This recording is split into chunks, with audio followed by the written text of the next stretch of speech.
ప్రముఖ నటుడు మంచు మోహన్ బాబు ఇంట్లో జరుగుతున్నటువంటి పంచాయతీ తీర్చడానికి మరొక ప్రముఖ వ్యక్తి పులివెందుల ఎమ్మెల్యే జగన్మోహన్ రెడ్డి హుటాహుటిన హైదరాబాద్ బయలుదేరినట్టుగా తెలుస్తోంది. అయితే మోహన్ బాబు ఇందుకు తీవ్ర ఆగ్రహం వ్యక్తం చేస్తూ చెప్పుతో కొట్టడానికి సిద్ధమైనట్టుగా తెలుస్తూ ఉంది. అసలు ఇంతకీ ఇద్దరికి ఎక్కడ చెడింది, ఏం జరిగింది అనేది ఈ వీడియోలో వివరించబోయే ముందుగా ఇప్పటి వరకు మన ఛానల్ సబ్స్క్రైబ్ చేయని వాళ్ళు ఖచ్చితంగా సబ్స్క్రైబ్ చేయండి. ఇక విషయానికి వస్తే ప్రముఖ నటుడు మోహన్ బాబు గారి గురించి మనందరికీ తెలుసు. ఎందుకంటే ఈ పనికిమాలినటువంటి వ్యక్తి రోజుకో ఎజెండా పట్టుకొని తిరుగుతూ నేను రాజకీయాల నుంచి నిష్క్రమిస్తున్నాను అని చెబుతూనే ప్రతిసారి పోరంబోకు మాటలు మాట్లాడేది మనందరికీ తెలుసు. వీళ్ళకు స్టెబిలిటీ లేనటువంటి దౌర్భాగ్యం మనకు తెలుసు. మాట్లాడితే క్రమశిక్షణ పద్ధతి విధానం అని చెప్పేటువంటి వ్యక్తి దగ్గర క్రమశిక్షణ లేనటువంటి దౌర్భాగ్యం కూడా మనందరికీ తెలుసు.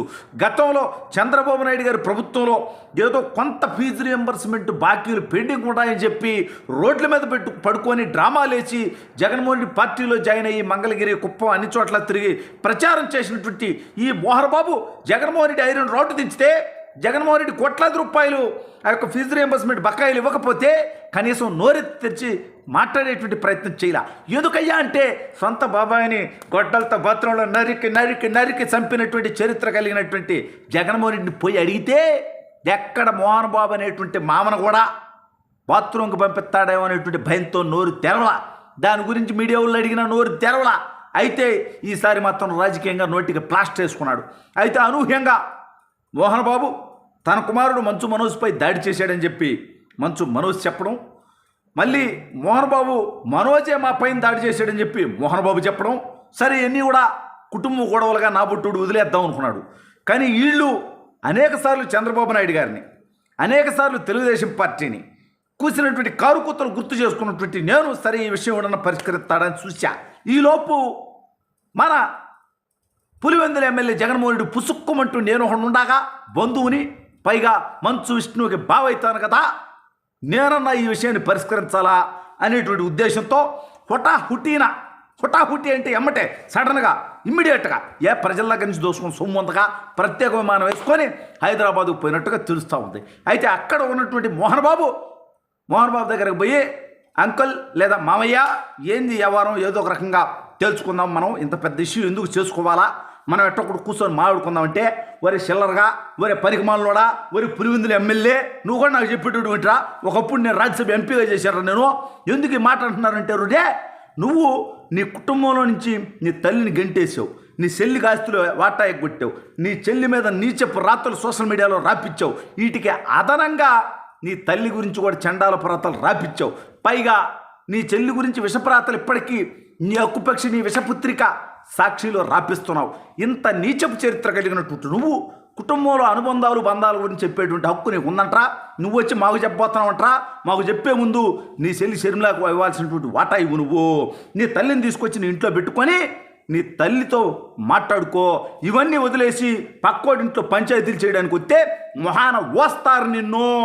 ఎందుకంటే నీ వల్లే నేను ఇవాళ బజారు పాలయ్యాను, నిన్ను నమ్మి నీ పార్టీ కండవ కప్పుకున్నాక నాకు ఈ పరిస్థితి దుస్థితి వచ్చింది. నువ్వు ముఖ్యమంత్రిగా ఉన్నప్పుడు ఇవ్వాల్సినటువంటి ఫీజు రియంబర్స్మెంట్ బకాయిలు నువ్వు ఇవ్వకుండా ఎగ్గొట్టావు, కాబట్టి నువ్వు వాడుకొని వదిలేస్తావు. అనవసరంగా నీ విషయంలో వచ్చి నీకు ప్రచారం చేసినందుకు నేను సిగ్గుపడుతున్నాను. ఇప్పుడు వేరే పార్టీలోకి పోతామన్న జనం నమ్మరు కాబట్టి నన్ను ఏ పార్టీలోకి తీసుకునేటువంటి పరిస్థితి లేదు. ఈ రకంగా నన్ను దేనికి పనికి రాకుండా చేసింది నువ్వే అన్న చందంగా మోహన్ బాబు తన మీద తీవ్ర ఆగ్రహం వ్యక్తం చేస్తూ, నువ్వు వచ్చి నా ఇంట్లో పంచాయతీ తీర్చాలనుకుంటే ముందు నీ బాబాయిని వేసేసి ఆ తర్వాత ఆ బాబాయ్ కుమార్తె సునీత రెడ్డిని నువ్వు పెట్టినటువంటి ఇబ్బందులు కూడా రాష్ట్ర ప్రజలందరూ చూశారా స్వామ్య. నువ్వు అవినాష్ రెడ్డిని కాపాడుకోవడం కోసం నువ్వు చేసినటువంటి డ్రామాలు కూడా రాష్ట్ర ప్రజలు చూశారా స్వామ్య.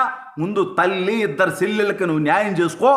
అదేవిధంగా నీ బాబాయిని వేసేసిన వాడిని నువ్వు ముఖ్యమంత్రిగా ఉన్నప్పుడు కనిపెట్టి వాడిని శిక్షించుంటే నేను నమ్మేవాడిని రండి. నువ్వు వచ్చి నీ కుటుంబంలో 100 పంచాయతీలు పెట్టుకొని నువ్వు వచ్చి నా కుటుంబ పంచాయతీ తీరుస్తానంటే అంత ఎర్రిపప్పలా కనిపిస్తున్నానా?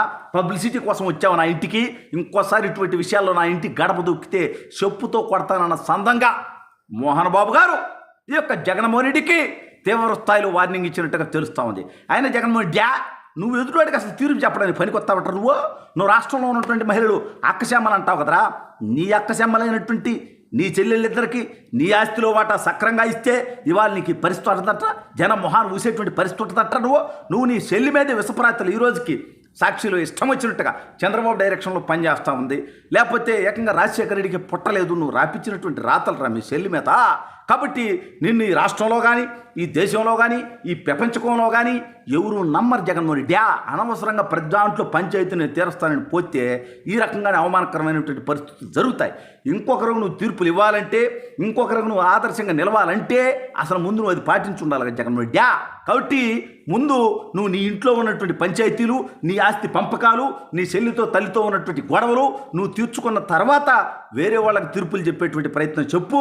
లేకపోతే మోహన్ బాబు లాగా అందరూ కూడా నిన్ను చెప్పుతో కొడతారు.